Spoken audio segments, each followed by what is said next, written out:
Salawat serta salam juga kita lupakan, kita sampaikan kepada seluruh nabi dan rasul, wabil khusus baginda besar kita Rasulullah Muhammad Shallallahu Alaihi Wasallam, kepada para sahabatnya, tabiin, pemuka agama, wali-wali Allah, pejuang-pejuang bangsa, dan senantiasa sampai kepada kita sampai akhir zaman. Amin, amin ya Allah ya Rabbal Alamin.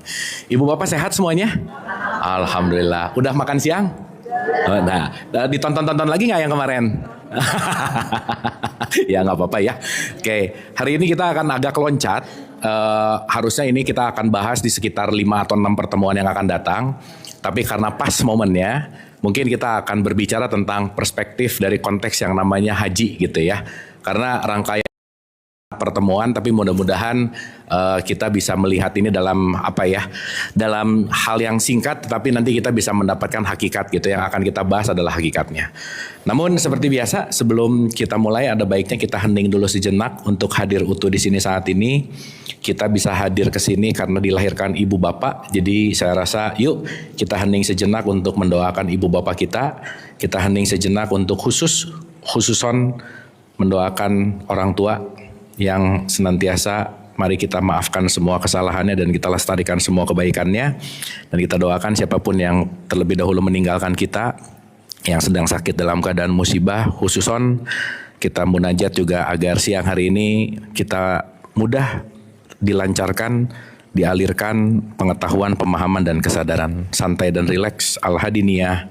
Al-Fatihah. A'udzubillahi minasyaitonirrajim. Bismillahirrahmanirrahim. Alhamdulillahirabbil alamin arrahmanirrahim maliki yaumiddin. Iyyaka na'budu wa iyyaka nasta'in ihdinas siratal mustaqim.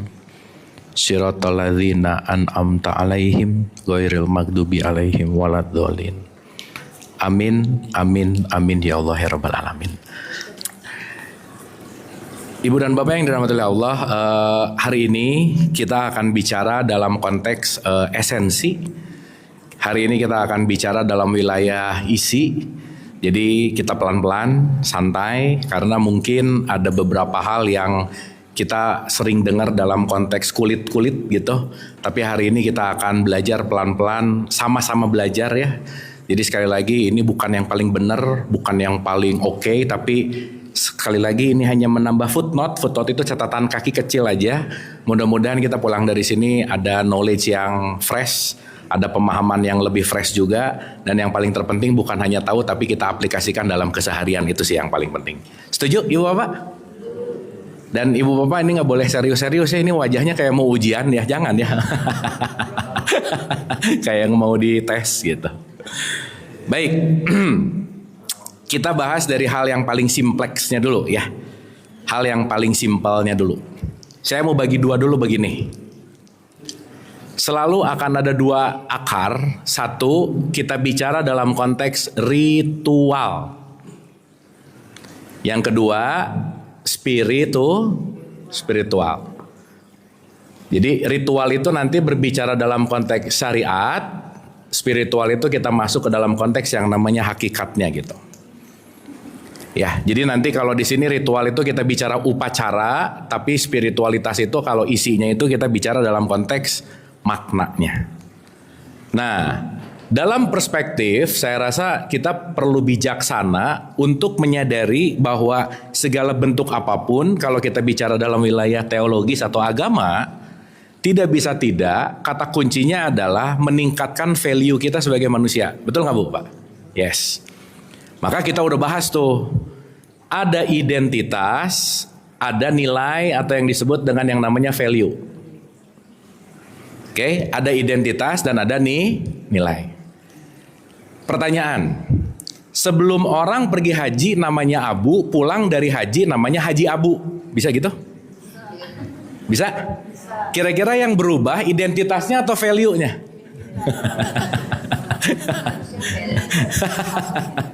Betul ya? Yang jangan-jangan cuman gelarnya nambah, tetapi value konteks esensinya nggak kemana-mana gitu. Makanya kalau kita bicara dalam perjalanan haji itu sering disebut dengan kata-kata mabrur. Dan ibu bapak perlu diketahui ya, yang sering pakai gelar tuh cuman di kita sih sebenarnya. Ya, jadi ada satu perspektif bahwa digelarkan supaya jadi ciri, supaya jadi sebuah identitas gitu. Karena kalau kita mau ngomong jujur, Ibu Bapak pernah nggak dengar atau kata atau tulisan Haji Muhammad SAW? Ada nggak? Nggak ada. Ya, Nabi Muhammad mencantumkan hajinya nggak? Enggak. Betul? Nah, jadi Ibu Bapak kalau habis pulang haji mencantumkan haji, ngikutin siapa? Betul ya? Nah, yang bahaya lagi pulang haji nggak dipanggil haji, nggak nengok Bu, Pak. Wah, itu lebih bahaya lagi. Udah haji nih gitu ya. Nah, jadi Abu udah pulang haji, haji nggak dipanggil haji, udah. Ya, itu perlu direnungkan. Ya. Nah, jadi maksud saya kita akan bahas ini secara holistik. Ya, satu kesatuan. Supaya jangan sampai hanya bangga dengan identitasnya, tapi belum tentu konteksnya adalah mabrur. Dan nanti kalau dalam wilayah mabrur, selalu kemabruran itu bukan waktu pergi, tetapi waktu pulang. Implementasinya apa gitu. Oke, sampai sini? Clear ya? Oke. Bapak saya mau ngajak mikir nih ya. Oke, ya. Saya nggak mau ngedongeng lah pokoknya. Kita apa ya?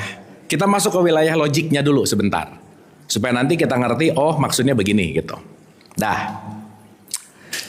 Nah, ada beberapa poin kalau kita bicara dalam konteks yang namanya ritual spiritual dan kemabruran gitu.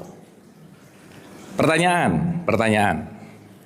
Kalau ngomong nilai, berarti dia tidak terletak pada wilayah identitas. Berarti kalau kita kembali kepada pembahasan kita, wilayah yang paling luar dalam diri kita itu sering disebut dengan yang namanya jasad. Betul? Jasad. Jasad itu yang diri sejati bukan? Oh sip, mantap. Wah, kalau sama yang pinter-pinter enak ngobrolnya ya, mantap. Kenapa Bu, Pak? Jasad nggak sejati? Karena mengalami perubahan. Dari abu menjadi haji abu berubah nggak? Berubah. Nambah identitas. Berarti identitas itu ada di wilayah jasmaniah kita yang dilekatkan kepada fisik gitu. Oke? Nah, pertanyaan.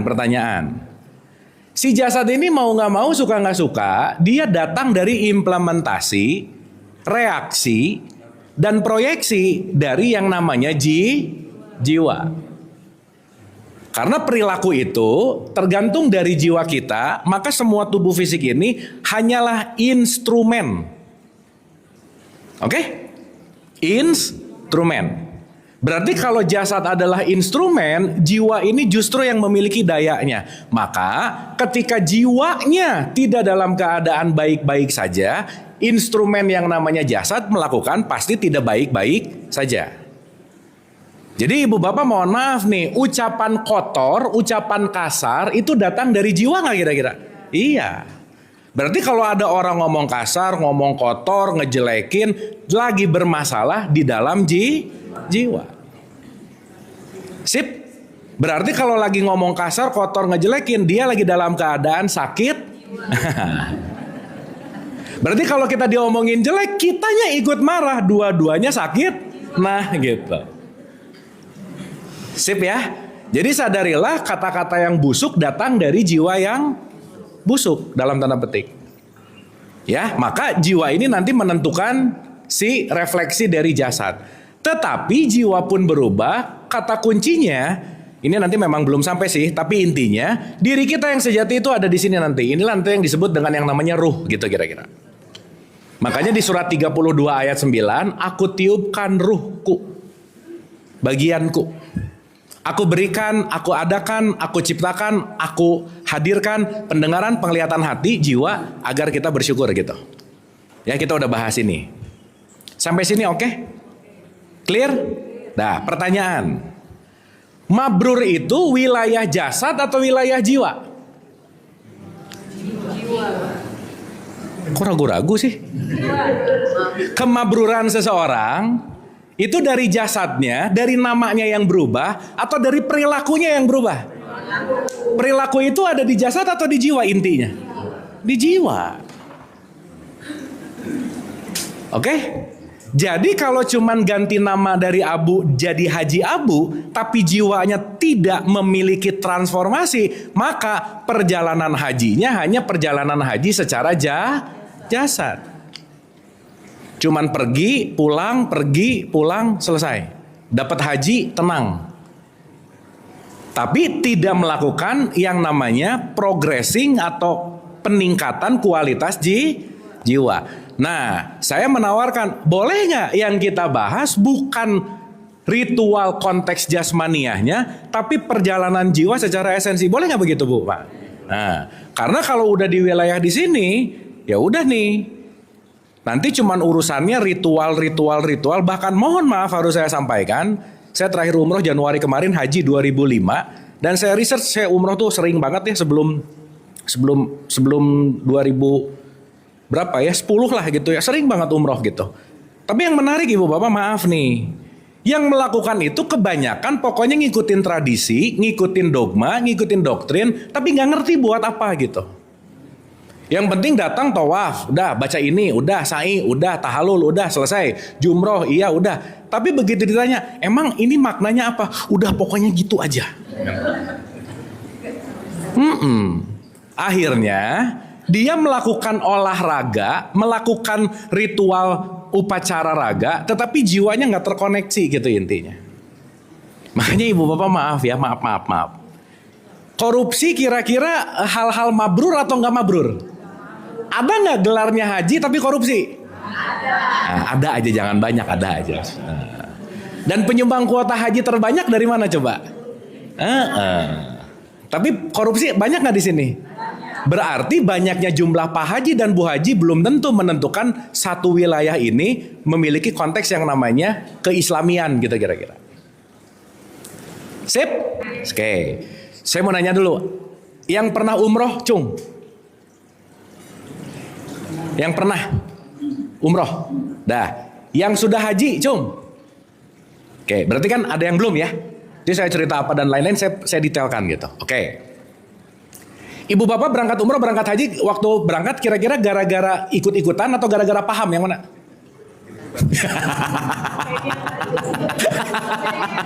Udah, tetangga juga gitu ya. Apalagi dari semua tetangga yang belum umroh cuman kita gitu. Ih, nggak enak sama tetangga, yuk umroh gitu lah kira-kira.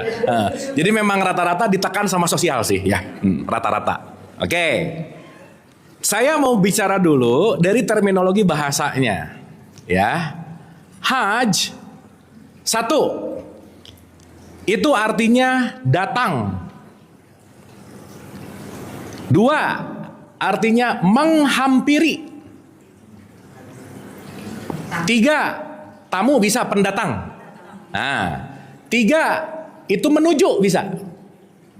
Nah, bahkan haji juga bisa jadi nanti hujah, kalau nanti pakai kata-kata yang lebih kompleks, itu bisa artinya juga adalah argumen. Macam-macam nih. Nah, dalam konteks fikih, haji adalah melakukan perjalanan menuju Baitullah. Nah, sekarang saya mau rada ngajak mikir dulu sedikit. Ya, supaya kita merenung. Pertanyaannya, perintah haji ini buat siapa, Bu, Pak?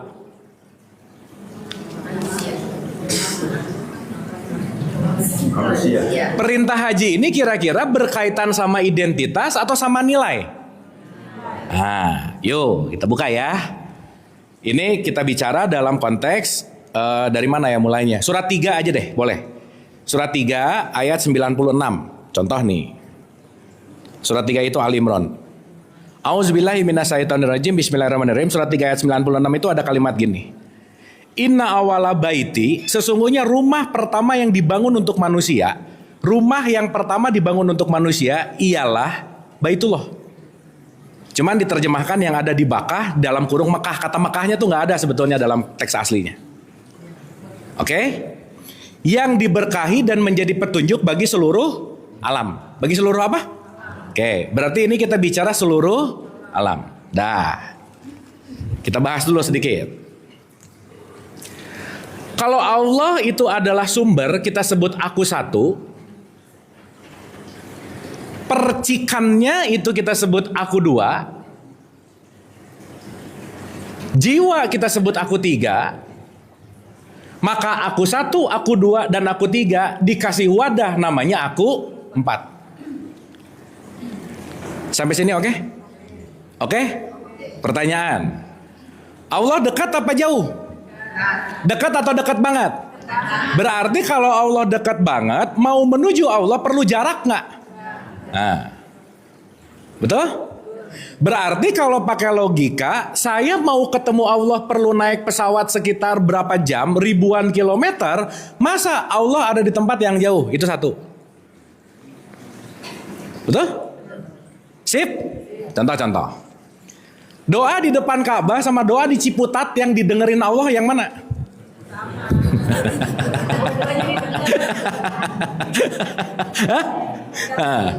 Doa di Hijr Ismail, di Makom Ibrahim, di bawah talang emas, di Rukun Yamani, di Hajar Aswad, sama doa di Al-Hijrah Ciputat ini. Ada bedanya nggak? Beda bayarnya aja sih. Beda biaya. Beda lokasi. Gimana? Afdol itu kan keyakinan.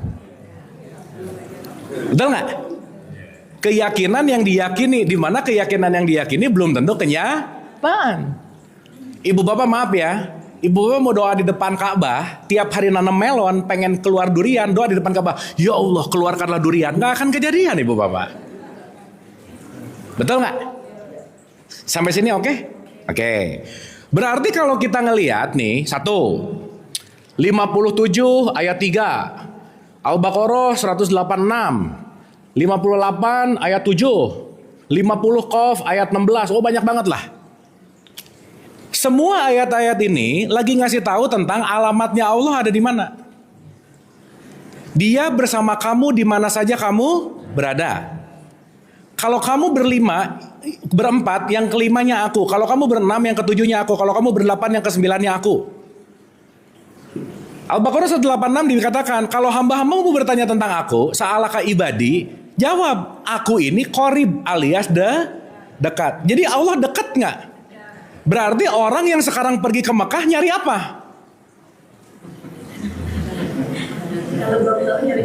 Ih kok diam sih? Kan katanya dekat.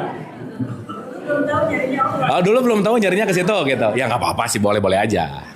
Sip ya. Ini garis bawahnya dulu. Bukan berarti berangkat ke sana nggak penting, bukan. Kita jangan langsung bilang, oh berarti nggak harus ke sana. Kalau punya uang, punya kesempatan, pergi. Gitu. Makanya, gimana Pak?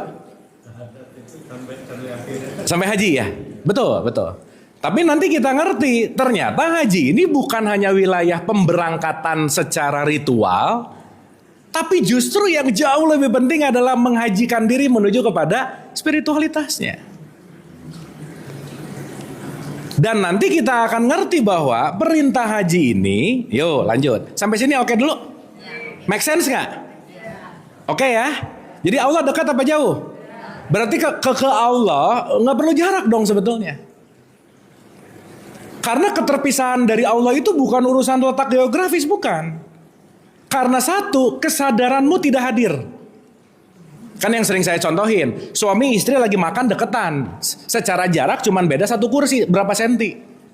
Tapi istrinya nge-WhatsApp siapa, suaminya nge-WhatsApp siapa, jadi jauh nggak? Jauh. Yang ketawa pengalaman berarti ya. Ya, berarti bukan urusan jarak. Maka yang dekat bisa jauh, yang jauh bisa dekat. Urusannya di mana? Di poin yang namanya kesadaran. Oke? Nah, rumah yang mula-mula dibangun, saya pinjam dari beberapa perspektif tasawuf. Nabi Muhammad itu pernah ngomong gini, Bu, Pak. Qalbun mukmin baitullah. Kolbunya si mukmin itu adalah rumahnya Allah. Berarti kalau kita mau bicara tentang rumah, arsy, aras, semua ini gak mungkin Allah jauh dari diri kita. Karena kenapa? Semuanya bersemayam dalam satu kesatuan. Makanya disebut esa gitu kira-kira. Ibu bapak ngelihat wajahnya, ngelihat jasadnya. Ngelihat kelakuannya, ngelihat jiwanya. Tapi kalau udah gak ngelihat kelakuan jiwanya, yang dilihat adalah wajah Allah di situ. Maka masing-masing kita ditiupkan ruh nggak? Iya, berarti kalau saya udah nggak ngelihat wajahnya, nggak ngelihat fisiknya, nggak ngelihat semua deh yang nempel-nempelnya, saya hanya melihat wajah-wajah percikan Allah di sini. Sampai sini oke? Ibu bapak mohon maaf, percikan Allah ada di jenderal atau ada di OB? Tapi kita bisa menghormati jenderal, tapi tidak menghormati OB karena ngelihat pangkatnya, betul nggak? Iya. Tapi kalau udah punya kesadaran puncak, mau di depan saya jenderal, tukang bakso, tukang sampah, apapun konteksnya, yang aku lihat hanyalah percikan Allah di situ. Maka aku tidak punya kuasa untuk merendahkan siapapun gitu. Oke? Sip? Sip, tapi mukanya tuh gini nih, sip.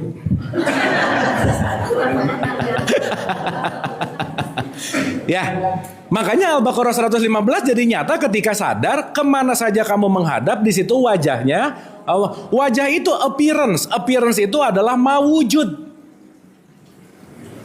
Contoh. Ada AC, ada kipas, ada sound system. Tiga-tiganya gak mungkin berfungsi kalau tidak ada listrik. Betul? Kalau nggak ada listrik, AC mati nggak? Kipas mati nggak?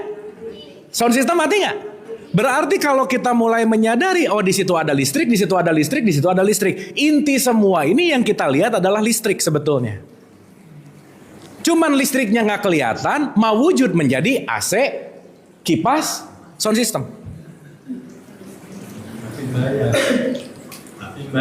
Tapi bayar sih benar. Benar Pak. Nggak kelihatan, benar. Dapat ya? Makanya kalau kita udah mulai bisa ngelihat semuanya tanpa identitas, itulah kenapa Bu, Pak, sorry to say, orang mau haji mau umroh, yang nomor satu paling penting adalah menggunakan pakaian ihram. Itu nomor satu. Apa yang dimaksud dengan ihram? Pakaian yang tidak berjahit artinya apa? Semua jahitan-jahitan identitas lepasin. Karena di hadapan Allah, mau kamu jenderal, mau kamu OB, semuanya nggak ngaruh. Karena kenapa? Kamu adalah hambaku, kata Allah. Makanya dalam fikih ngomong, berihram tidak boleh menggunakan pakaian yang berjahit. Apa yang terjahit pada diri kita? Kita terjahit melekat kepada apa? Identitas. Titik. Udah. Jadi lucu kalau pulang haji justru nambah identitas. Nggak dipanggil haji, nggak noleh. Berarti dia nggak ihram gitu kira-kira. Oke nggak ini? Sip ya? Dah. 3 dulu nih, pelan-pelan. Rumah yang mula-mula dibangun untuk bersemayamnya Allah, siapa? Ya di sini. Makanya qalb itu ada di sini. Inti dari qalb itu adalah Baitullah. Maka qalbun mukmin Baitullah. Jadi sekarang saya tanya, Baitullah tuh jauh apa dekat? Orang Allahnya aja dekat, apalagi rumahnya, apalagi kalau kita bicara lebih dekat dari urat leher, berarti Baitullah secara spiritual bukan tempat yang jauh, gitu kira-kira. Tapi sekarang Baitullah digambarkan, dilambangkan oleh Ka'bah. Maka ada simbol, ada fungsi. Ka'bah fisik di sana. Tapi Ka'bah esensi di sini. Berarti pertanyaannya, perjalanan menuju Baitullah kira-kira ini perjalanan untuk sekelompok orang atau semuanya? Semuanya. Jadi maksud saya ibu bapak yang sekarang belum berangkat haji, masih nabung, masih nunggu, tapi melakukan haji esensi setiap hari ke dalam kolbunnya, itu yang membuat kemabruran sesungguhnya. Pun kebalikannya, bisa jadi berangkat dulu nambah gelar, tapi nggak mabrur-mabrur, bisa. Paham ya? Pertanyaan. Kira-kira kita ini banyak melakukan sesuatu dengan tahu dulu atau belajar dulu baru melakukan? Yang mana yang lebih sering? Ngerjain dulu, baru pelan-pelan ngerti, benar nggak? Yang bahaya ngerjain mulu, nggak ngerti itu bahaya. Makanya disebut fawailul lil musholin. Kamu jangan ngerjain sesuatu yang kamu nggak paham. Jadi maksud saya ibu bapak maaf ya, orang yang sekarang berangkat haji punya gelar haji pulang, belum dipastikan aman 100% di hadapan Allah. Karena kenapa? Bukan itu yang paling esensi. Karena pun mau ngomongin apapun, urusan output dari semua ritual ujung-ujungnya adalah takwa. Balik lagi. Sampai sini oke? Oke? Clear dulu sampai sini? Dah, ulang ya. Jadi Baitullah ada di mana yang esensi? Kolbu ada di mana? Di dalam. Berarti perjalanan haji adalah perjalanan bukan keluar dirimu, tapi meniti ke dalam dirimu. Sip?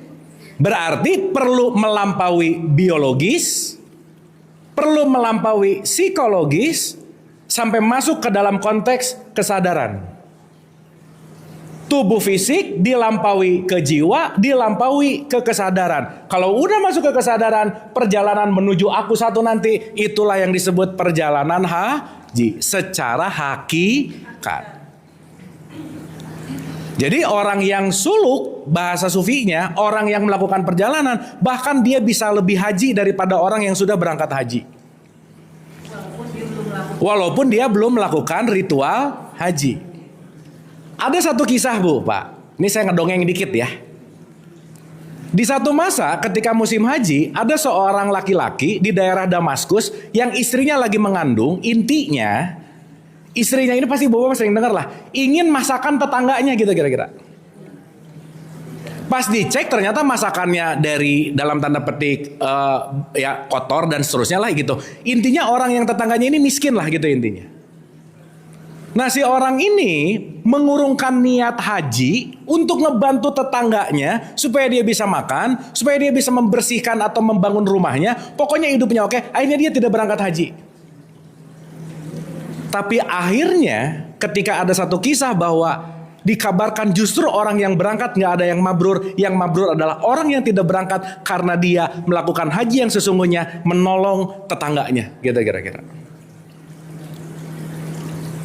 Sampai sini oke? Jadi kita mindsetkan dulu, haji bukan urusan title. Karena title itu dibikin aja sih Bu, Pak. Dibikin. Iya zaman Belanda lah gitu, bener. Ibu Bapak nanti boleh search lah kisahnya. Ya, Pak Tata tahu nih. Jangan-jangan Pak Tata yang merencanakan ya. Paham ya? Jadi maksud saya nggak usah emis, haji, haja. Bukan itu poinnya. Oke? Dah. 97-nya lebih asik lagi nih. Ya, di 97-nya nih. Fihi, inside, di dalam, ayatum bayinah. Di dalamnya, di sana terdapat tanda-tanda yang jelas. Ini kalau ngomong fihi, di dalamnya, berarti di dalam apa nih kira-kira? Di dalam wadah ini ada tanda-tanda nih. Ibu Bapak pernah dengar ayat nggak? Ayat, ayat pernah dengar? Nah, ayat itu apa sih? Tanda. Berarti ketika kita sadar bahwa di dalam diri kita ada tanda, at least kita tahu di dalam jiwa kita ini ada segitiga, pikiran, perasaan, dan emosi. Contoh, pernah nggak Bu Pak ketika lagi ngelihat sesuatu, ada perasaan gimana gitu? Pernah gitu nggak? Perasaan tanda bukan? Tanda. Jadi di dalam diri kita ini penuh dengan tanda-tanda nggak kira-kira? Iya. Makanya di ayat ini disebut fihi, di dalam itu, di dalam ini ada tanda loh. Tapi hati-hati, banyak tanda-tanda palsu. Contoh, diskon 50%. Oh tanda nih. Itu mah Ini bulan apa ya sekarang? 5 udah lewat. Nanti 66. Ya biasanya di tanggal kembar tuh banyak setan-setan yang berbalut diskon Bu Pak. Hati-hati. Wah kayaknya ini tanda harus beli. Nah nanti kita sadari melakukan keputusan datang dari wilayah yang mana gitu. Karena nanti si jiwa ini punya layer yang luas gitu kira-kira. Sampai sini oke? Clear? Oke, berarti ibu bapak kalau kita mau pandai membaca tanda, yang perlu kita lakukan apa? Ketahuilah dan rasakanlah dan perhatikan apa yang kamu rasakan per saat ini. Karena perasaanmu lah tanda yang paling sejati salah satunya. Dan orang banyak yang tidak atau jarang mengenal perasaannya. Karena kenapa? Nggak pernah dibaca tandanya. Jadi jangan lupa ya, ayat atau tanda bukan hanya sekumpulan tulisan huruf Arab, bukan Bu Pak. Tapi semuanya ini adalah tanda. Maka ada ayat-ayat kauniyah, ada ayat-ayat kauliyah, tertulis maupun tidak tertulis. Contoh, buat bapak-bapak, kalau ibu-ibunya udah mulai mulutnya nggak enak ya, dalam artian judes gitu, itu pasti kurang dikirim Shopee Pay misalnya. Misal, ya kurang transferan gitu misalnya. Contoh. Ketika orang lagi cemberut, tanda bukan? Tanda. Kenapa ya? Shopee Pay balik lagi. Paham ya? Berarti semua tanda nggak? Yang nyata nggak usah jauh-jauh lah. Begitu perut ngerasa nggak enak, tiba-tiba pengen ada rasa, pengen cepet ke belakang. Tanda bukan kira-kira? Kan itu bayina, nyata. Sip? Awan mulai mendung, akan turun apa? Ada tulisan nggak? Sebentar lagi hujan, ada nggak? Nggak, tanda bukan? Tanda. Makanya di surat 41 ayat 53, tanda-tanda itu ada di ufuk, ada di anfus, ada di dalam dirimu, dan ada di dalam semesta ini. Maka semua ini sebetulnya adalah tanda. Ya, nanti kita bahas itu lebih detail. Tetapi ayat ini mau ngasih tahu tanda-tandanya ada di dalam diri. Di sini nih. Nah, lanjut. Di sana di dalam itu terdapat tanda-tanda yang jelas. Itulah konteksnya yang disebut tanda yang paling esensi namanya makom Ibrahim. Berarti makom Ibrahim ada di mana? Kan di sini fihi. Di dalamnya. Berarti kalau ngomong di dalamnya, kalau kita sekarang udah mulai ngerti, di dalam dirimu itu ada sebuah, ibu bapak bedain antara makom dan makam, beda ya? Kalau makam tempat di mana jasad nanti pulang, iya dikubur gitu. Nah. Jasad makam itu rumah terakhir jasad kita. Kalau makom itu artinya level, tingkat. Contoh. Jangan ngajarin kalkulus ke makom TK. Karena dia nggak ngerti. Paham? Berarti kalau makom disebut level, dalam konteks dia di level TK, intinya apa? Ada di situ tuh tingkatnya. Maka, saya lanjut dulu ya. Di sana terdapat tanda-tanda yang jelas yang disebut dengan makom berarti di dalam ini ada makom tertinggi, di mana kalau ada di makom itu, di situ pintu gerbang menuju Baitullah yang sejati gitu kira-kira. Paham? Contoh. Saya lanjut dulu deh. Barang siapa memasukinya, kalau kamu masuk ke makom itu, amanlah dia. Apa Bu Pak? Sekarang saya tanya, kalau ini diartikan hanya Masjidil Haram yang di dalamnya ada Ka'bah, masuk bisa hilang sendal nggak kira-kira? Bisa. Mau ngecup Hajar Aswad ada sikut-sikutan nggak? Bisa luka nggak? Bisa. Berarti secara literal aman di sini bukan wilayah dalam konteks yang namanya fisikal. Kalau kamu ada di makom Ibrahim, masuk ke Baitullah, amanlah di dia. Sampai sini oke dulu. Nah ini kalimat punch point-nya ada di sini. Dan di antara kewajiban manusia terhadap Allah adalah melaksanakan ibadah haji ke Baitullah. Kewajiban siapa? Sekarang saya tanya, yang datang ke Mekah sekarang semua manusia nggak? Enggak, dibatasi hanya orang yang labelnya adalah agamanya Islam. Ibu bapak tahu Mekah Tower yang jam gede? Itu Zam-Zam Tower, itu desainernya sampai sekarang belum pernah ngelihat karena desainernya bukan orang Islam. Karena yang boleh masuk ke tanah haram hanyalah sekelompok orang yang KTP-nya. Pertanyaan, perintah Quran disebut seluruh manusia, tapi yang berangkat ke sana sekarang hanya identitas yang Islam. Oke sampai sini? Sip ya. Lanjut dulu dikit lagi nih. Barang siapa memasukinya Baitullah, amanlah dia. Dan di antara kewajiban manusia terhadap Allah adalah melaksanakan ibadah haji ke Baitullah, yaitu bagi orang-orang yang mampu mengadakan perjalanan haji ke sana. Barang siapa mengingkari kewajiban haji, maka ketahuilah bahwa Allah Maha Kaya, tidak memerlukan sesuatu dari seluruh alam. Oke, kita bahas pelan-pelan. Sampai sini oke dulu nggak Bu, Pak? Ulang ya. Ada haji ritual berangkat ke Mekah, ada haji hakikat berangkat ke Qalbu.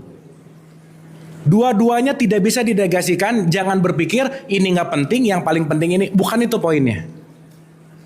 Tetapi kalau kita bicara prioritas, jangan sampai berangkat ke sana tapi nggak nyampe ke Qalbu gitu kira-kira. Clear?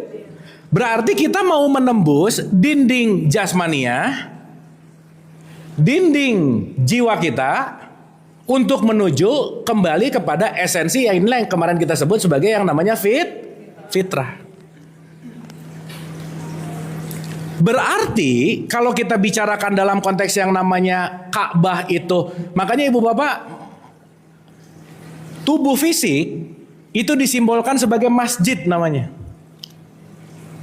Makanya disebut Masjidil Haram, masjid yang suci, karena di dalamnya ada yang disebut dengan yang namanya Baitullah. Jadi kalau ngomongin masjid, masjid itu ini kolbu yang paling dalam itu namanya Ka'bah. Jadi konteksnya kalau ada kata-kata bersihkanlah masjid, ini benar dibersihin, tapi jangan lupa juga bersih-bersih ini gitu kira-kira. Clear? Aduh lemas gini ibu bapak, oke nggak ini? Oke, pelan-pelan ya, pelan-pelan. Dah, berarti kita perlu melakukan transisi nggak? Nah, makom itu artinya derajat.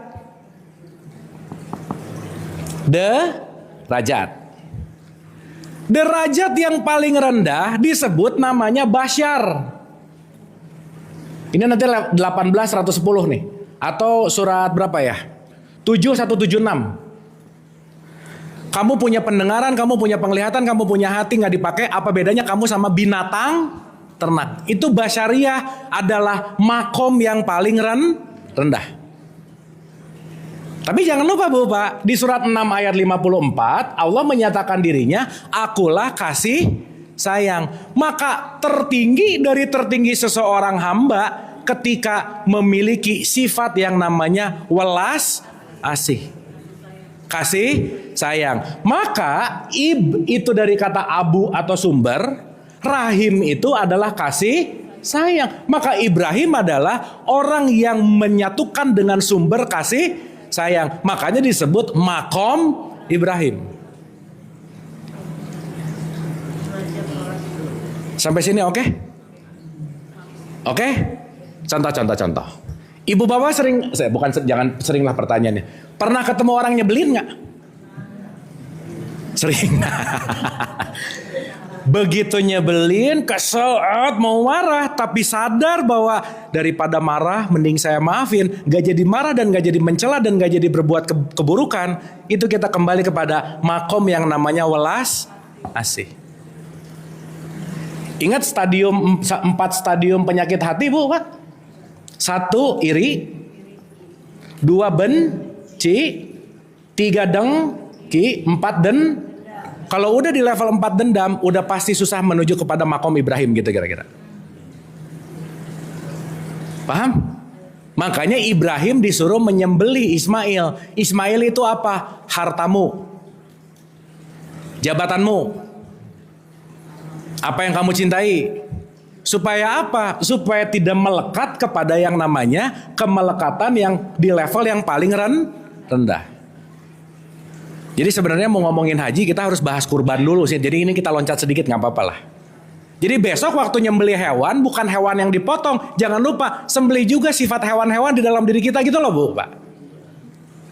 Salah satu urusan hewan adalah makan, minum, reproduksi. Udah gitu aja. Yang masih berkutat dalam wilayah harta, tahta, cinta. Udah gitu aja. Sip. Oke, berarti kalau saya mau transisi dari level rendah ke level tinggi, berarti harus ditembus nggak? Harus melakukan perjalanan nggak? Maka lepaskan semua yang nempel-nempel. Melepaskan yang nempel, itulah yang disebut pakailah pakaian ihram. Sekarang saya mau nanya, ibu bapak sekarang pakai bajunya batik lah apa dan lain-lain. Ini baju namanya. Silahkan berbaju apapun, tapi jangan lupa pakaiannya adalah pakaian ihram. Beda nggak antara baju dan pakaian? Makanya nanti di Quran dibilang suami adalah pakaian bagi istrinya, istri adalah pakaian bagi suaminya. Di situ nggak pakai kata-kata baju tuh, tapi menggunakan libasun bahasanya. Libas itu adalah pakaian. Maka nanti di 726 sebaik-baik pakaian adalah pakaian takwa. Sampai sini oke? Clear? Contoh, kalau kita mau masuk ke nanti mikot apa dan lain-lain, nanti kita bahas supaya nanti kita masuk ke esensinya. Begitu mikot, kita pakai baju ihram, masuk ke Baitullah. Berarti ibu bapak mohon maaf ya, kalau kita mau masuk ke wilayah ruhaniyah, jangan membawa virus-virus dunia di sini gitu. Ibu bapak nama melekat nggak sama kita? Padahal nama bukan kita. Jabatan melekat nggak sama kita? Padahal jabatan bukan kita. Ada nggak orang yang susah melepaskan jabatannya? Bahkan sudah tidak menjabat lagi, pengen dihormati terus. Jadi post power syndrome, ada begitu nggak? Nah, berarti kalau dia masih dilekatkan sama jabatannya, keinginannya, hartanya dan seterusnya, berarti dia belum menggunakan pakaian ihram.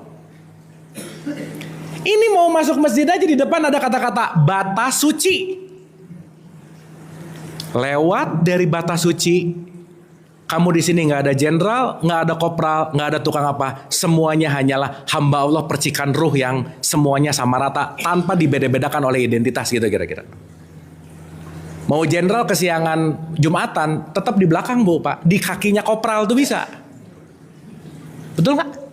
Sehingga salah satu hal kesadaran haji yang paling terpenting adalah sadar jangan melekat kepada identitas, lepaskan semua kemelekatan-kemelekatan yang nempel pada identitas kita. Itu nomor satu. Toh nih, Al-Baqarah 196. Auzubillahi minasyaitonirrajim. Bismillahirrahmanirrahim. Langsung 197 aja. Musim haji itu pada bulan-bulan yang telah dimaklumi, barang siapa mengerjakan ibadah haji dalam bulan-bulan itu, maka janganlah dia berkata jorok, rafats, berbuat maksiat, dan bertengkar. Jadi gak boleh ngejelekin orang, maksiat, dan bertengkar. Itu waktu pakai baju ihram, itu semua kata-kata gak boleh keluar kata-kata kotor, betul gak bu pak? Iya. Yang lucu, waktu umroh atau haji pakai ihram, begitu mau ngomongin orang, ihram, Dah. Lagi mau gini, lagi ihram. Begitu tahalul beres, buka, ngegosip lagi. Jadi sebenarnya menggunakan pakaian ihram kapan? Kapanpun dan dimanapun, karena pakaian ihram bukan pakaian jasad tapi pakaian jiwamu, gitu kira-kira. Oke? Berarti ibu bapak ketika ngelihat orang, pengen banget komen, sadar pakaian ihram, nggak jadi. Paham nggak? Begitu ngelihat postingan pengen banget komen jelek, ingat lagi menggunakan pakaian ihram, nggak jadi. Maka nanti kita akan ngerti kenapa nanti kalimatnya labbaik Allahumma labbaik kala sari kali kala baik, innal hamda wa ni'mata lakawal mulk. Terakhirnya la syarikalah. Saya tidak mau mempersekutukan Allah. Nanti kita ngerti ke situ, Bu. Sulit kita akan menjadi orang yang tidak mempersekutukan kalau kita tidak melakukan atau tidak menggunakan pakaian ihram. Karena kerjaannya pengen komen mulu, ngejelekin mulu. Justru kata kunci pada kita. Sampai sini oke Bu Pak? Sip? Oke? Jadi ibu bapak keluar begitu kesal tapi ibu bapak nggak jadi marah. Berarti ibu bapak lagi menggunakan pakaian ihram. Mantap. Bukan baju ihram, bukan. Pakaian. Bisa nggak bajunya batik tapi orang pakaiannya ihram? Bisa nggak? Berarti bukan di wilayah fisik tetapi di wilayah lebih ruhani atau jiwanya gitu. Oke? Sip? Dah. Lanjut nih. Satu ihram. Yang kedua, perjalanan ini dalam bentuk yang namanya syariat, perjalanan meninggalkan rumah ke tempat yang jauh, betul nggak? Iya. Artinya apa? Supaya kita meluas pandangannya, jangan hanya diam di rumah, jangan cuma tahu kampungnya, tapi kamu perlu keluar kampung untuk tahu betapa luasnya perspektif hidup gitu kira-kira. Makanya kata-kata hijrah salah satu pemaknaannya adalah keluar dari kampung supaya kamu keluar dari rumah, supaya keluar dari kampung supaya enggak kampungan gitu kira-kira. Karena kalau dia cuma tahu sekampung ini aja, dia nggak tahu di level-level luar ada perbedaan yang sangat luas gitu. Contoh. Ibu bapak maaf ya, kita semua ini korban keyakinan nggak kira-kira? Iya, mau nggak mau diinstal sama orang tua kita. Nah, yang benar sholat itu gini. Allahu Akbar. Nah, karena dia nggak pernah main keluar kampung, karena sekampungnya gini semua, begitu ngelihat ada orang yang sholatnya di sini langsung bid'ah. Bisa begitu nggak? Oh, bid'ah nih, kenapa? Yang benar di sini. Nah, pelan-pelan dia bisa pingsan kalau lagi umroh. Kenapa? Ada yang di sini, ada yang di sini, ada yang sambil megang handphone, macam-macam. Betul nggak? Sehingga perjalanan konteks ini adalah yuk main yang jauh supaya kita ngerti bahwa hidup ini tidak sesempit pengetahuan kita gitu loh Bu Pak. Untuk menyadari bahwa kita semua pasti punya limit. Maka daripada menyalahkan mending belajar, mending main yang jauh. Jangan-jangan akunya yang belum paham. Sekarang tuh banyak banget tuh, ini paham baru, kamunya baru paham. Betul nggak? Karena ingat, sebanyak-banyak yang kita tahu, lebih banyak yang kita tidak tahu. Jadi konsep perjalanan itu salah satunya adalah meluaskan perspektif, sok lihat dunia yang lebih luas gitu. Jadi ya mohon maaf ya ibu bapak kalau pulang haji tapi mindsetnya masih ya gitu-gitu aja, nggak gitu poinnya. Berarti mindset harus berubah nggak? Iya dong. Kalau mindsetnya berubah berarti paradigma, pola pikir semuanya berubah juga nggak kira-kira? Iya. Nah, straight to the point aja ya. Semakin mindset terbuka, semakin hidup akan menerima kenyataan. Udah gitu aja Bu. Semakin mindsetnya terbuka, semakin kepercayaannya dinamis, semakin kita akan lebih menerima kenyataan hidup. Contoh. Di jiwa itu ada namanya ekspektasi. Oke. Ibu bapak mohon maaf ya, kalau keinginan ibu bapak nggak kejadian, kesel nggak? Marah nggak? Ya udah, satu-satunya masalah dalam hidup adalah keinginanku nggak kejadian, udah gitu aja. Betul? Pertanyaan, yang pasti terjadi keinginan atau kenyataan? Berarti yang harus dirubah keinginannya atau kenyataannya? Nah mulai, ya kenyataannya lah dianya. Nah gitu mulai. Nah ini baju ihram mulai lepas nih ya. Nah, pakaian ihram lepas. Betul nggak? Semua bentrok-bentrok dalam hidup urusannya karena aku pengen A yang kejadian B. B nggak bisa diganggu gugat. Yang penting aku bisa beradaptasi A merubah jadi B supaya selaras gitu. Oke? Nah, menyelaraskan itu, mengalirkan dalam orbitnya Allah, namanya tawaf gitu loh Bu, Pak. Udah ngalir aja. Lucu loh Bu, Pak. Ka'bah itu kotak, tapi tawafnya tetap bulat. Kenapa nggak gini coba? Ya. Tapi tetap orbitalnya bulat nggak? Mandala nggak? Memutar, melingkar nggak? Nah, nanti kita bahas di pertemuan berikutnya ya. Ini nanti masuk ke detail-detail. Dan yang paling terpenting ketika mengarahkan ini satu Bu Pak. Ini konsep dari inna lillahi wa inna ilaihi rojiun. Jangan lupa kembali kepada sumber. Kita disuruh pergi ke Allah atau kembali ke Allah. Makanya berlawanan dengan jarum jam. So ibu bapak waktu tawaf dulu ngikutin jarum jam atau berlawanan? Ini saya nanya kemana-mana waktu di sana kenapa gitu? Jawabannya udah dari dulu juga gini, udah. Heeh sih, tapi apa gitu udah aja. Ini yang ditanya sekelas mutawif lagi. Udah pokoknya sunahnya begini. Heeh sih, tapi apa? Udah pokoknya udah aja. Dan kebanyakan yang tawaf bukan berdoa, sibuk baca buku doa. Dikalungin gini. Begitu bukunya doanya jatuh stres, aduh nggak ada bacaan gitu pusing. Makanya ibu bapak tidak ada struktur yang wajib bacaan apapun dalam konteks sa'i dan tawaf, nggak ada. Nggak kayak sholat harus al-fatihah gitu, nggak ada bu. Oke? Ya jadi mudah-mudahan yang nanti berangkat haji atau umroh pas muter Ka'bah jangan sibuk baca buku doa sih gitu. Terkoneksi, nanti kita ngerti. Ingat, Baitullah itu menggambarkan qalbu. Sip ya. Awas juga jangan doa-doa di depan Ka'bah, bukan gitu bu. Ada yang nangis-nangis, ya boleh aja sih, nggak apa-apa ya boleh sih. Tapi bukan itu gitu poinnya. Sip, oke. Nah, maaf ya. Ketika kita berangkat tapi nggak ngerti ininya, ya dia melakukan ritual, that's okay, good, pasti ada pelajaran tetap. Tapi gimana ya? Di 1736 lah tadi. Janganlah melakukan sesuatu yang kamu tidak mempunyai pengetahuan tentangnya.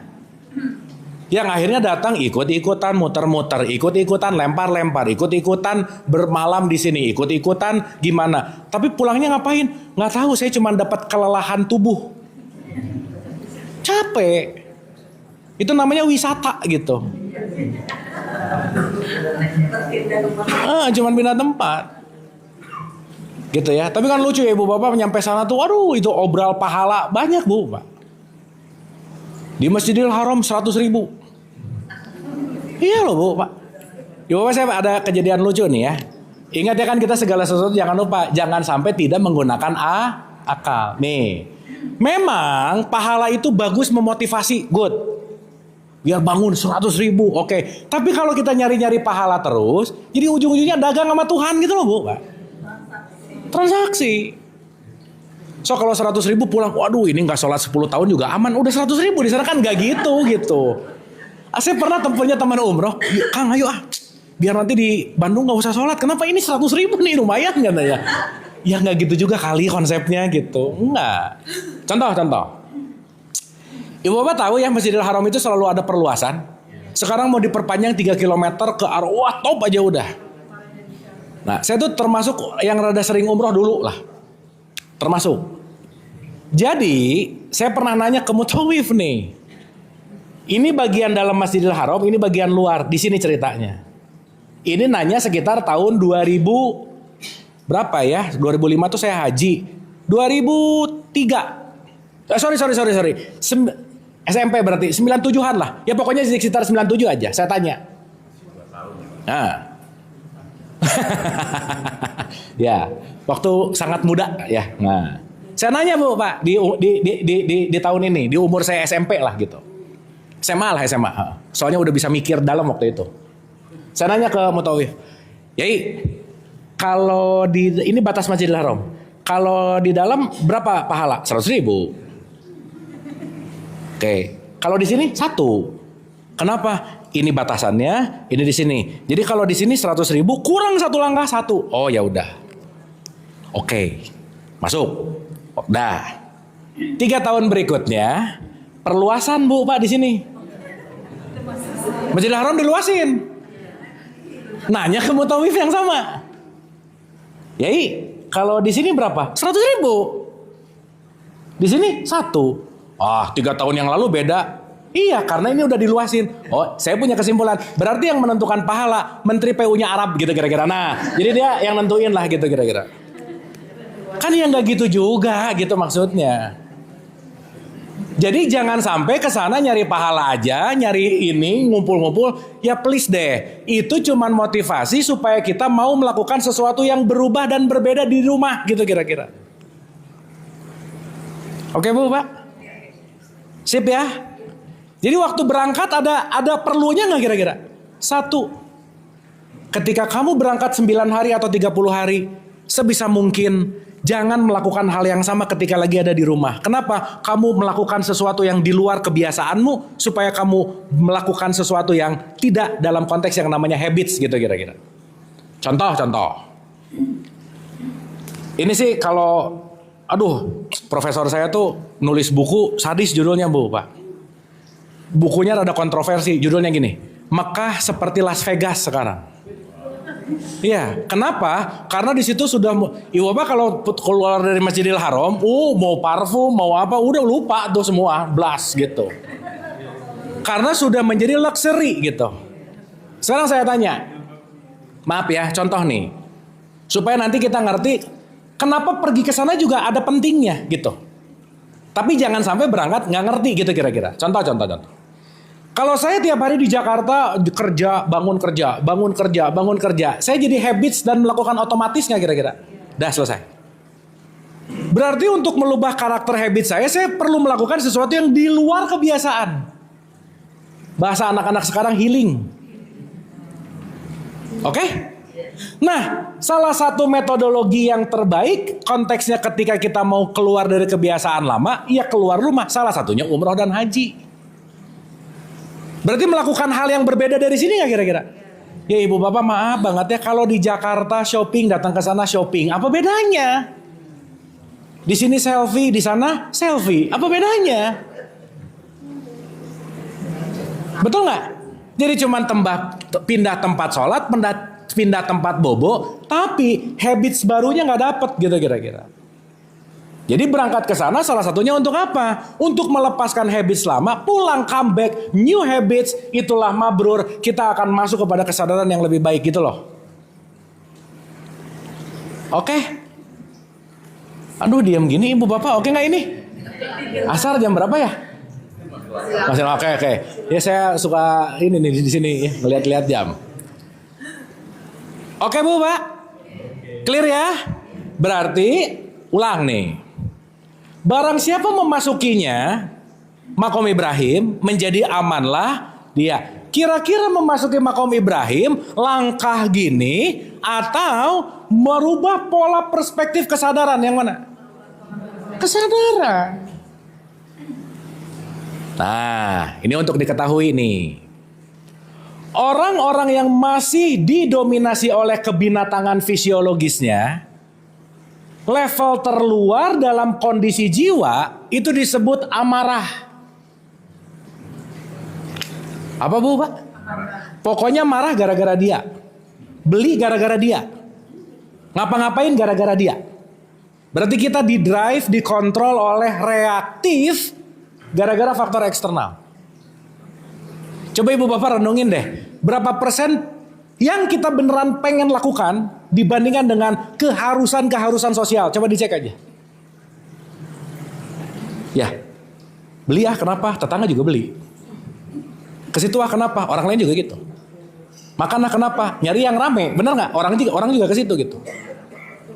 Artinya di level amarah ini kalau dalam perspektif Ibnu Arabi adalah level jiwa yang paling rendah. Kenapa? Kita dikontrol oleh orang lain. Jadi kalau orang lain ngeselin, kita ikut kesel, itu amarah. Itu level jiwa yang paling bahaya. Kalau di Hawkins, ini levelnya di frekuensi yang paling rendah gitu Bu Pak. Oke sampai sini? Maka putaran pertama sadar tentang amarah. Jadi waktu mengitari Masjidil Ka'bah itu sebetulnya lagi mau membersihkan lapisan-lapisan jiwa, karena jiwa kita tuh kayak kulit bawang Bu Pak. Iris di luar, iris lagi, sampai irisannya hilang, yang keluar hanya air mata. Betul nggak kalau ngiris bawang? Artinya apa? Lapisan-lapisan terluar makom-makom terendah disadari gitu kira-kira. Dah, satu level. Makanya dimulai dari Hajar Aswad. Nanti kita ngerti kenapa dimulai dari Hajar Aswad. Ibu bapak, ini ada kaitannya sama Ibrahim, Ismail, Siti Hajar. Nanti ada kaitannya ke situ. Wah, top keren lah. Makanya nanti ada kaitannya sama sa'i, ada kaitannya sama lari-lari, nanti semuanya jadi sesuatu hal yang yuk kita sadari sebagai kontemplasi harian gitu kira-kira. Oke? Putaran pertama. Oke, apakah aku masih dikontrol oleh faktor luar, di mana faktor-faktor yang masih mendominasi adalah makan, minum, reproduksi, faktor-faktor yang mendominasi adalah tubuh fisik gitu.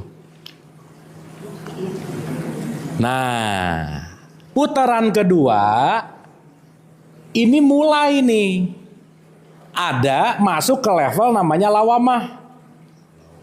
Ini di sini 12 ayat 53, di sini surat 56 ayat 1. 75 Al-Waqiah 75 ayat 1 dan 2. Di situ ada kata-kata nafsul lawamah. Jadi ini kita bicara tentang nafs ya. Nafs itu jiwa. Contoh, saya kasih contoh dulu. Ibu bapak yang lebih sering kita reaksi dulu baru mikir atau mikir dulu baru reaksi? Nah, saya udah tahu sih jawabannya cuma basa-basi nanyanya ya. Ya. Kalau udah pakai ihram, setengahnya ada switching nih. Contoh. Saya selalu menggambarkan supaya mudah. Ibu ngelihat anaknya ngeselin. Begitu ngelihat anaknya ngeselin, nggak bak bibu, nggak nanya, langsung marah. Kamu pok, dimarahin aja anaknya. Udah capek, masuk kamar. Begitu duduk, ada rasa, aduh, kenapa tadi harus gitu ya? Pernah gitu nggak ibu-ibu? Nah. Sering.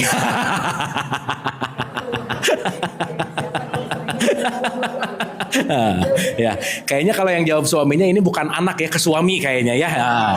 Ya, kalau gitu saya ganti suami kalau gitu ya, objek. Oke? Itulah kenapa ibu dan bapak ingat, kalau emosi kita lagi nggak stabil, sebisa mungkin jangan ngomong, jangan ngambil keputusan. Itu dulu, mending diem dulu. Karena pada emosi yang tidak dalam frekuensi baik mengambil keputusan, nanti yang rugi diri sendiri gitu kira-kira. Makanya kan Nabi Muhammad keren banget. Kalau kamu lagi marah dalam keadaan berdiri, duduk dulu. Betul nggak? Kalau duduk masih marah, baring-baring. Kalau baring-baring masih marah, wudu. Kalau wudu masih marah, buset dah gitu kira-kira. Ya, maksudnya jangan sampai emosi kita menguasai pilihan gitu maksudnya. Oke? Sip. Nah, waktu si ibu udah masuk, ngerasa duduk ngerasa, ya ampun, tahu gitu jangan harus kayak gitu deh ngomongnya. Ada nggak secercah penyesalan? Nah, itu udah masuk ke level 2, namanya lawamah. Aduh, tahu gitu ya. Itu lingkaran kedua tuh. Lawamah. Ada penyesalan. Oke? Kira-kira kalau ada rasa penyesalan, pengen ada melakukan perbaikan nggak? Iya, karena tadi ngelihat mungkin gak jelas liatnya, gak ngerti tiba-tiba emosi. Ibu bapak jangan lupa loh ya, bedakan antara marah sama anak dan melampiaskan emosi sama anak, dua hal yang berbeda. Marah oke, melampiaskan emosi not oke. Karena apa yang dilampiaskan emosi akan jadi luka buat dia. Dan itu akan diwariskan ke berikutnya. Jadi kita sebagai anak memang warisan luka dari orang tua. Mau gak mau, suka gak suka. Yang terpenting jangan mewariskan luka yang sama gitu maksud saya. Oke? Sip. Dah. Kira-kira kalau udah lawamah, tenang, santai, si jiwa yang asalnya bergemuruh, di dalam si makom Ibrahimnya mulai ada suara-suara gitu Bu, Pak. Ibu Bapak jangan lupa ya, komunikasi sama Allah urusannya gelombang. Rasa. Jadi kalau Allah di FM, kita nyamain di AM, nggak nyambung. Berarti harus satu frekuensi nggak? Frekuensinya namanya makom Ibrahim gitu. frekuensinya namanya welas asih. Maka kalau di dalam welas asih, connectingnya enak. Kira-kira gampangannya begitu. Nah, dan ibu bapak, gelombang Allah selalu siaran dari dalam, cuman karena kitanya nggak sefrekuensi, nggak mau denger gitu.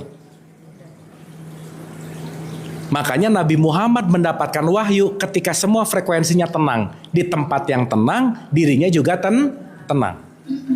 Nanti itu wukuf di situ. Oh, nanti ngerti. Wah, keren lah Bu, Pak. Nanti kita ngerti. Sampai sini oke? Oke? Paham? Kira-kira kalau udah di lawamah pengen ngapain? Kira-kira kalau diam-diaman sama anak enak gak? Sama suami? Oh, kalau sama suami biasa-biasa aja, boleh lah, gak apa-apa, anak lah ya, dah.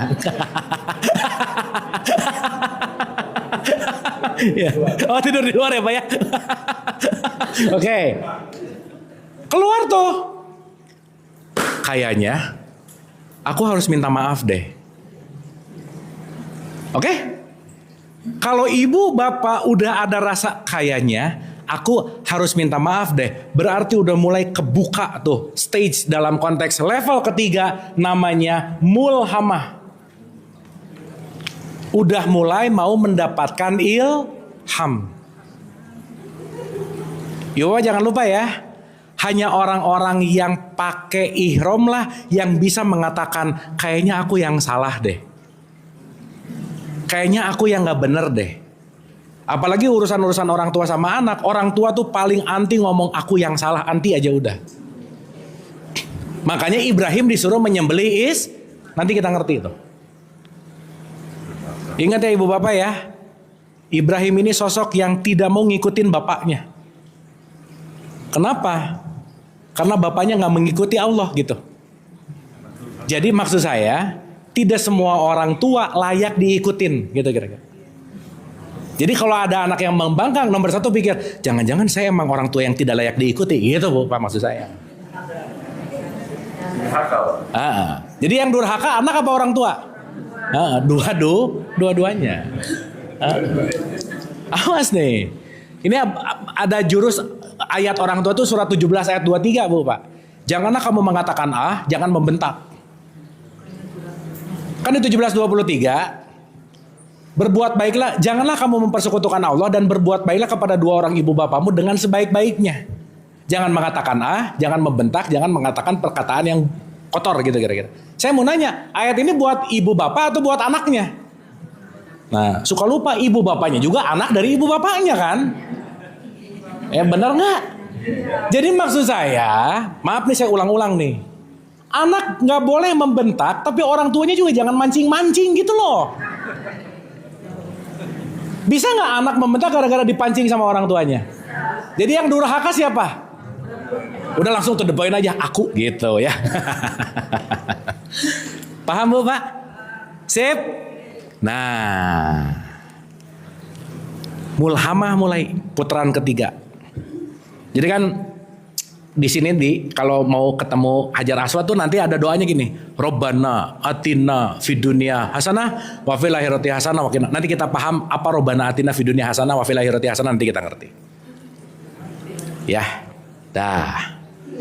Begitu putaran ketiga mulhamah berarti sudah mau dialirkan ilham. Ingat, makom Ibrahim itu intinya welas asih pasti mengajak kepada perdamaian, cinta kasih, dan konteksnya pasti kepada kebahagiaan. Gampangannya begitu aja. Nah ibu bapak, kalau udah ngelewatin mulhamah, titik putaran keempat ini yang paling perlu dijaga. Namanya mutmainah. Ini mulai 8927 di sini nih. Ya ayat Tuhan nafsul, wahai jiwa yang, nah udah enak. Dari voltase tinggi, diam, mulhamah, tenang. Begitu sadar, set keluar kamar, minta maaf sama si kakak gitu misalnya. Awas nih jangan gini, kan dia yang salah. Wah udah. Kan dia masih muda, lebih muda. Oh udah. Tetapi, ada tetapi. Si ego narik-narik terus gak? Iya, ya awas nih program. Yang menarik begitu mau keluar rumah ada telepon dari temennya. Lagi ngapain lo? Lagi berantem sama anak misalnya. Ya, terus gimana? Ya ini mau minta maaf. Temennya nggak tahu apa-apa. Kok kamu yang minta maaf? Nah mulai. Yang nelpon berarti setan. Teman. Ibu bapak jangan lupa ya. Kalau setan di dalam dirimu sudah dihadapi, akan hadir setan dari luar. Begitu mau minta maaf, temennya ngasih advice, ya harusnya anaknya lah. Bisa berubah pikiran nggak? Maka pandangan-pandangan, panggilan-panggilan setan dijumroh, dilempar. Jangan sampai panggilan-panggilan itu tidak membawa kita ke level berikutnya untuk memaafkan gitu kira-kira. Makanya lempar jumroh tuh, lempar setan tuh kan nggak kena setannya juga ya. Yang lucu, ibu bapak maaf ya, kalau orang korupsi ada ditemenin setan-setan dikitnya kira-kira. Lagi haji dilemparin, setannya pulang ditemenin lagi, kan aneh. Paham ya? Berarti begitu keluar mau ada nanti kamu jangan kamu. Itu biasanya ada di pikiran nih. Gengsi lah. Kan dia lah. Itu tuh. Lata mana uza lempar jumroh. Hati-hati. Semua setan-setan yang terdekat ada di wilayah pikiran. Oke? Kalau dia selamat untuk minta maaf, naik di level mutmainah, naik ke level rodiyah namanya. Diridhoi. Tapi kalau begitu mau gitu, setan yang ngikutin, balik lagi ke kamar, nunggu dia aja, balik lagi ke sini. Turun lagi, kalau nggak ke lawamah, ke amarah. Jadi ini berbolak-balik terus nggak? Berbolak-balik bahasa Arabnya kolbu. Maka qalb itu artinya berbolak balik. Mutmainah, amarah, lawamah, mulhamah. Mutmainah, amarah. Nah ibu dan bapak, yang paling aman gak usah terlalu lama-lama di 3 level bawah. Yang paling aman di level mutma. Disinilah wilayah jiwa yang tenang. Selesai. Dan belajar menenangkan jiwa tidak mudah. Maka salah satu harta yang paling berharga dalam hidup adalah tenang dalam setiap kondisi. Kenapa? Kalau udah tenang menuju kepada Baitullah, ini tinggal 2 langkah lagi gitu. Menuju kepada aku 2 yang nanti lebur ke aku 1, nggak jauh lagi gitu. Makanya belajar tenang. Ya, abis dari rodiyah nanti masuk ke mardiyah, nanti masuk ke kamilah, nanti kita bahas satu-satu. Jadi level paling rendah namanya amarah, lawamah, mulhamah, mutmainah, rodiyah, mardiyah. Begitu level kamilah, setak, langsung masuk ke sini nih. Kalau udah di level tinggi, langsung ke aku 2 nih. Berarti kalau di level tinggi, kira-kira kalau di levelnya Hawkins, disitulah perasaan penuh cinta kasih dan kedamaian, peace. Oke sampai sini? Duh ini udah peace nih jawabannya, diam soalnya, peace. Ya antara diem peace sama diem bingung memang beda tipis sih. Tipis sama peace beda ya. Oke? Jadi salah satu pemaknaan kenapa tawaf 7 keliling, kira-kira ini Bu, Pak. Untuk menata 7 level derajat nafs gitu. Supaya nggak balik lagi ke sini gitu. Oke? Pertanyaan. Kira-kira kalau cuma sekali muter dalam 7 langsung berubah nggak? Enggak lah. Makanya perlu usaha, namanya sa'i. Makanya sa'i itu artinya ikhtiar. Dari kelembutan menuju kepada kedamaian. Sofa marwah, sofa marwah, sofa marwah, sauf marwah, lembut damai, lembut damai. Latihan terus. Ini kayaknya waktunya nggak cukup untuk saya bahas. Kenapa laki-laki disuruh lari-lari kecil, nanti kita ngerti. Kenapa perempuan enggak? Karena nanti itu ada satu esensi, kita akan mengerti dalam konteks dunia dan akhirat, nanti kita ngerti. Sip ya? Oke sampai sini? Paham ya? Jadi sa'i simbol dari apa? Usaha. Ibu bapak mohon maaf, Allah akan menganugerahkan hikmah, kepahaman, kesadaran, wisdom kepada siapa yang dia kehendaki, betul? Jadi semua orang baca Quran dapat hikmah nggak? Belum tentu. Yang menentukan siapa? Nah, mulai nih. Ihram lepas nih. Diri sendiri lah. Saya mau berusaha atau tidak gitu. Sip. Jadi jangan gini, kenapa kamu hidupnya gitu-gitu aja? Belum dapat hidayah. Tapi dicari nggak? Enggak. Nunggu hidayah datang? Nggak bisa. Karena di situ perlu yang namanya sa'i. Sa'a itu artinya usaha. Nanti ada di 53 ayat 39. Kamu perlu usaha di situ. Oke? Sip? Nah, balik tuh. Ulang ya. Al-Baqarah 197. Ibu bapak dapat sesuatu nih sampai tahapan ini? Dapat ya? Ini kira-kira bisa dilakukan hari-hari nggak? Oh, insya Allah tuh jawaban rada nggak terlalu gimana ya. Ya, itu jawaban otomatis banget lah pokoknya ya. Kebiasaan. Jawaban latah ya. Jadi ibu bapak maaf ya, begitu ibu bapak lagi pengen marah sama siapa, di mana, di pasar ke, di rumah ke, sama anak teh, sama cucu, sama suami, diam dulu. Berarti ibu bapak lagi tawaf nggak kira-kira? Lagi melakukan umroh nggak kira-kira? Lagi berhaji nggak kira-kira? Sip, mantap. Jadi bisa kapanpun dan dimanapun nggak? Tapi nggak usah cerita, udah diam aja. Pas keluar ngobrol sama, ini barusan aku haji deh. Wah, ibu nanti dibilang gini nih semua. Paham ya? Mbak dari mana? Pulang umroh? Kok di pasar? Iya tadi habis mau berantem sama tukang dagang gitu. Jangan, udah biasa aja. Ya paham ya? Oke. Udah jangan aneh-aneh bu. Dah. Ulang ya, ulang. Musim haji itu pada bulan-bulan yang telah dimaklumi, barang siapa mengerjakan ibadah haji dalam bulan itu, maka janganlah dia berkata jorok, rafats, berbuat maksiat, dan bertengkar dalam melakukan ibadah haji. Jelas ya? Segala yang baik yang kamu kerjakan, Allah mengetahuinya. Bawalah bekal, karena sesungguhnya sebaik-baik bekal adalah takwa. Dan bertakwalah kepadaku. Jadi haji itu bekalnya takwa, hasilnya jadi jauh lebih takwa. Ujung-ujungnya kembali kepada takwa. Terakhirnya kalimatnya keren bu pak. Wahai orang-orang yang mempunyai akal.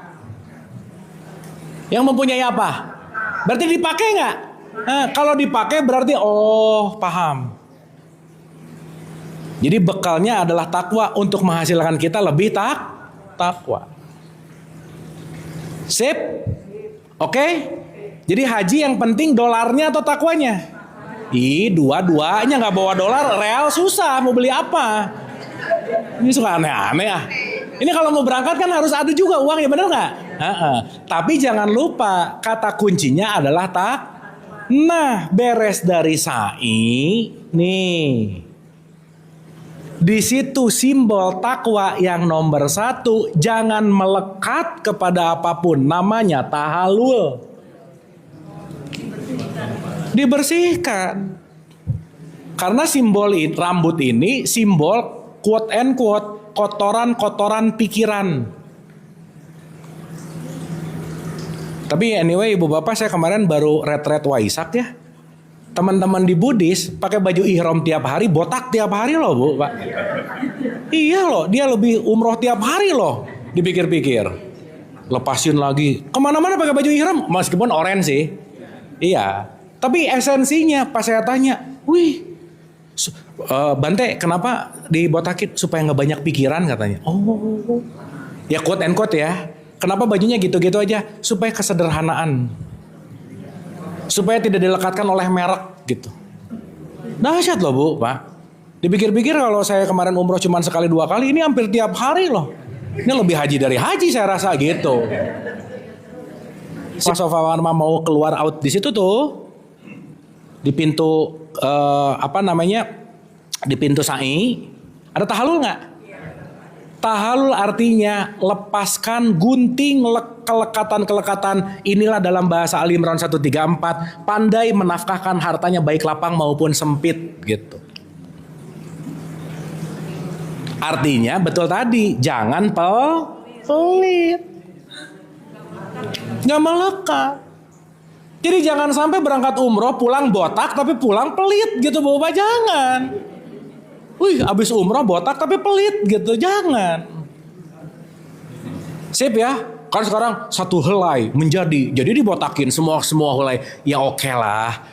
Tapi poin utamanya adalah bagaimana kita mengontrol supaya kita tidak melekat, supaya kita tidak dalam konteks yang namanya pandai bersedekah baik lapang maupun sempit.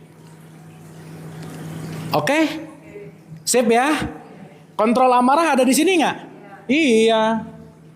Memaafkan ada di sini nggak? Jadi semua nilai ketakwaan disimbolkan dalam semua ritual dari mulai datang sampai selesai gitu kira-kira. Nah, puncaknya. Nih, puncaknya. Ibu bapak mohon maaf ya. Mau sehebat apapun, selakukan apapun, haji tapi tidak wukuf, nggak sah aja udah. Makanya kalau sempat lihat tayangan-tayangan sampai orang maksa-maksain pakai helikopter lagi sakit wukuf di situ gitu Bu, Pak. Oke? Nah, ini part yang paling sufismnya. Part yang paling ruhaninya ada di sini. Dah. Sampai sini oke? Paham? Aduh, paham gak ini? Oke, sip. Atau puyeng? Nah, ya, sip ya. Tapi dapat ya. Jadi mudah-mudahan ibu bapak pulang dari sini ihram, tawaf iya, sa'i iya, tahallul iya, haji setiap hari gitu.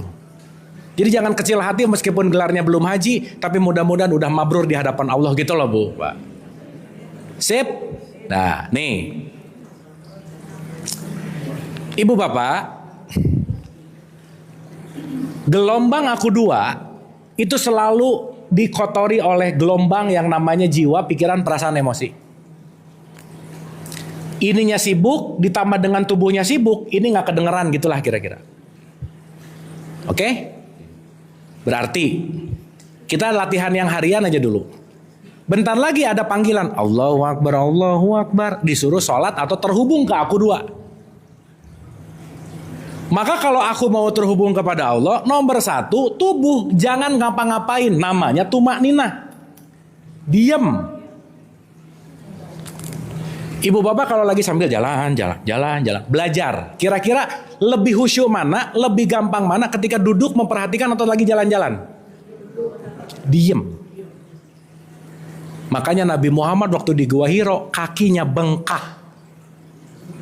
Kira-kira kalau kakinya bengkak, gerak-gerak atau diem? Diem lah, nggak ngapa-ngapain, diem. Makanya disebut tumak ninah. Kenapa? Karena pada saat tubuh yang diam menunjang supaya tidak banyak impuls dari panca indera. Ibu bapak gejolak jiwa datang dari apa coba? Dari iklan. Bener nggak? Set, lucu. Pertama dengar dulu, baru lihat, kepikiran, bergejolak nggak? Apalagi diskon 50% langsung pengen mencet nggak?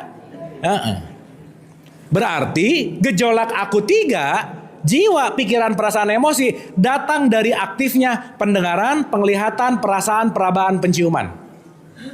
Dari indra. Makanya puasa itu bagus Bu, Pak. Kenapa? Puasa membuat indera rasa kita netral. Nanti kita akan ngerti ke situ. Nah, tubuhnya didiamin namanya tumak ninah, jiwanya tidak sibuk namanya khusyuk. Maka wukuf itu artinya diam total. Kalau kata orang Sunda, cicing. Karena manusia itu cenderung tedaek cicing, nggak mau diem gitu. Diem, stay, still. Supaya apa? Supaya kalau ini nggak kemana-mana, ini nggak ngapa-ngapain, ini nanti keakses. Makanya disebut padang Arafah. Arafah itu dari kata-kata man arafah, padang di mana kamu tempat mengenal. Makanya orang yang sudah Arafah, dia punya sikap namanya arif. Makanya disebut arif dan bijaksana. Makanya bijaksana itu nanti levelnya Ibrahim. Artinya kalau orang sudah kenal sama Allah, pasti perilakunya Allah jadi perilaku kita. Maka dia pasti arif gitu. Sampai sini oke? Clear? Berarti waktu kita masuk ke padang Arafah, tempat di mana kita mau melakukan pengenalan terhadap diri yang luar, diri yang tengah, supaya aku sadar aku adalah diri yang terdalam gitu. Sip? Makanya disuruh diam nggak waktu wukuf? Disuruh berkontemplasi nggak? Itu intinya. Karena kalau kamu nggak pernah diam, kamu tidak akan pernah menikmati kesunyian. Karena aku ada di balik kesunyian itu.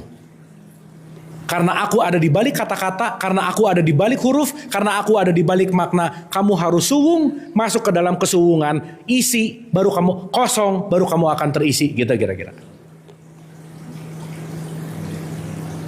Oke? Pertanyaan.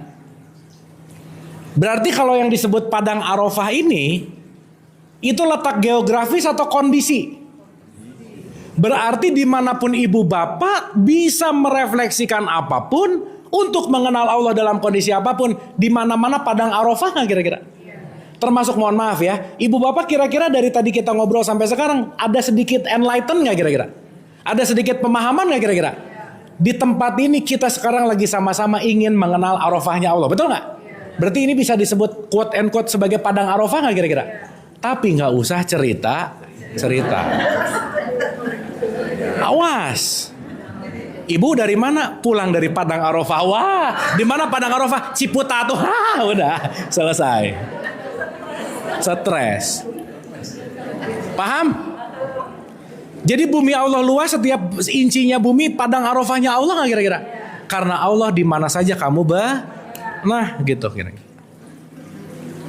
Oke Bu, Pak. Sip. Aduh ibu bapak cerita gini susah loh. Beneran. Karena proyeksinya lebih banyak dalam wilayah yang ritual daripada pengen masuk ke wilayah yang konteksnya spiritual. Nah, epilognya, penutupnya, karena kan ini nggak bisa nih di satu jujulin semua gitu. Udahlah, mendingan pelan-pelan, tapi pemaknaannya dapat gitu. So, terakhir,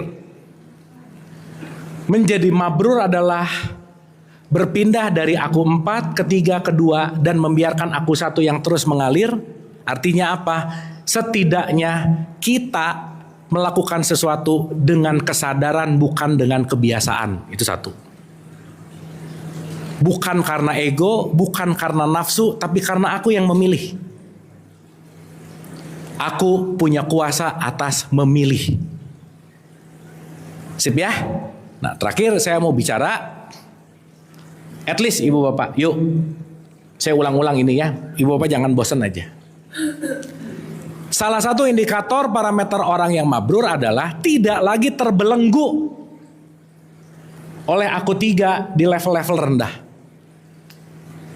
Maka ibu bapak, indikator parameter mabrur adalah nomor 1, aku sudah tidak ingin lagi untuk dihargai, itu nomor 1. Dan nih, ngelakuin sesuatu karena pengen penghargaan, siap-siap kecewa aja udah. Oke? Yang kedua, 2 dulu aja hari ini. Aku sudah tidak ingin lagi diakui. Jadi tidak mencari penghargaan, tidak mencari validasi, cukup karena kenapa yang aku lakukan tidak untuk dinilai oleh siapapun, tapi kesungguhan aku untuk mengorbit dalam tawafnya Allah, gitu kira-kira. Makanya lingkaran tuh ngalir. Kosmos. Kosmos itu artinya memiliki keteraturan gitu kira-kira. Nah, disitulah kemabruran ketika Aku 4, aku 3, aku 2, aku 1 jadi satu kesatuan. Sehingga perjalanan haji bukan perjalanan keluar dirimu, tapi perjalanan haji adalah perjalanan ke dalam dirimu. Terima kasih, saya cukupkan dulu, saya kembalikan ke MC. Terima kasih.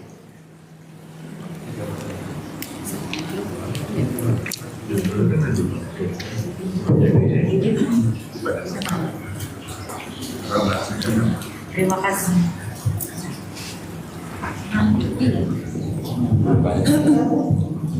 Terima kasih Kak Abu atas kajiannya pada siang hari ini. Selanjutnya adalah sesi tanya jawab. Itu jam berapa? Oh, belum ya? Belum, ya masih ada 6 menit lagi. 6 menit? 6 menit lagi. Ya, oke. Kita buka 3 sesi tanya jawab ya. Berarti satu pertanyaan 2 menit? Saya cuma bilang, boleh nggak, dah gitu. Ya udah, silakan. Silakan. Ya. Itu tadi Satu lagi? Ya. Oh, itu. Ladies first. Ladies first. Aduh, jadi pengen ngobrol lagi sama Kang Agung biar paham ini. Di pondok itu Belum tahu sih. Makhluk terkuat ya Pak ya?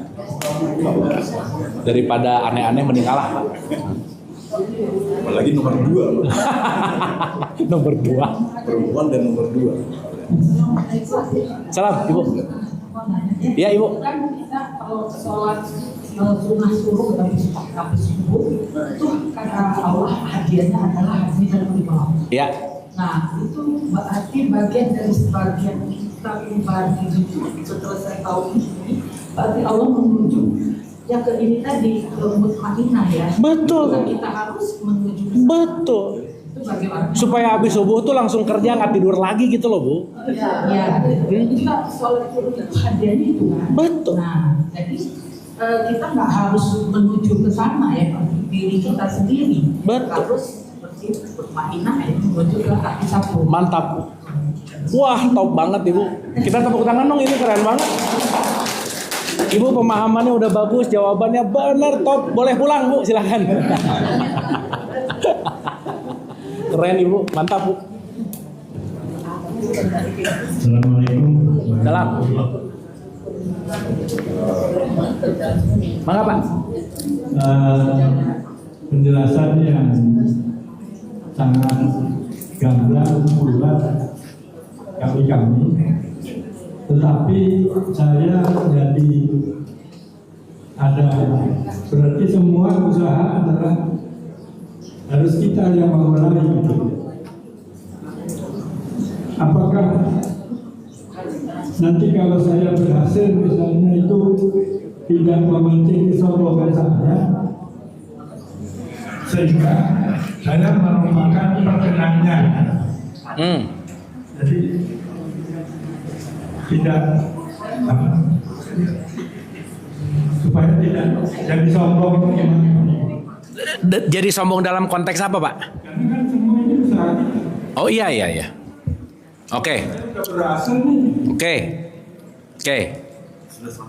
Udah sampai gitu. Oke. Gini Pak.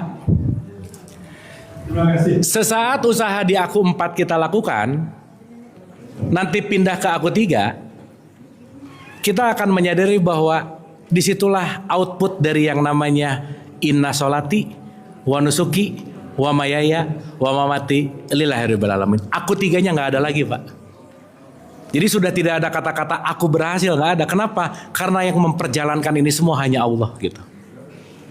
Gitu kira-kira Pak. Jadi kalau nanti kita ngerti dalam konteks apapun, misalnya dari aku 4 ke aku 3, usaha nih. Tapi begitu sadar, aku hanyalah bersaksi karena yang melakukan adalah Allah gitu. Disitulah nanti kita akan mengatakan alhamdulillah, segala puji hanya milik Allah. Gitu Pak. Kalau sombong nanti balik lagi ke sini. Sip, nanti itu bolak-balik. Gitu. Betul. Nanti itu latihannya di situ Pak. Makanya tahalul lagi, jumroh lagi, tahalul lagi, jumroh lagi, diulang-ulang gitu kira-kira. Sip ya Pak ya? Oke Ibu Bapak, ini kita udah azan, yuk kita asar dulu. Terima kasih, hatur nuhun, silakan wudhu. Iya Pak. Saya mungkin bertanya Muslim Islam itu bukan Muhammadisme. Ya, Bukan Muhammadisme. Muhammadism. Loh, Bukan Muhammadism. bukan Muhammadisme. Bukan, Pak. Jadi itu terus posisi Muhammad di mana? Ya, gini Pak. Ini bakal panjang ceritanya. Tapi nanti kita akan mengerti bahwa Muhammad ini datang untuk memperbaiki akhlak, untuk mengembalikan kepada posisi fitrah yang namanya Islam gitu. Jadi Nabi Muhammad bukan datang membawa ajaran baru, tapi mengembalikan kepada ajaran yang original. Makanya dia datang memperbaiki akhlak gitu kira-kira. Bukan Pak, bukan. Karena nanti ajarannya udah ada dari Ibrahim sebenarnya. Nah, gitu kira-kira Pak. Nanti kita bahas lebih dalam Pak. Hatur nuhun. Yuk. Baiklah, mari kita tutup acara ini dengan Oh iya, Mak. Ini, oleh silakan. doa bersama Alhamdulillah kemudian sholat berjamaah. Iya, langsung aja. Nanti doa terakhir aja. Kita langsung azan aja.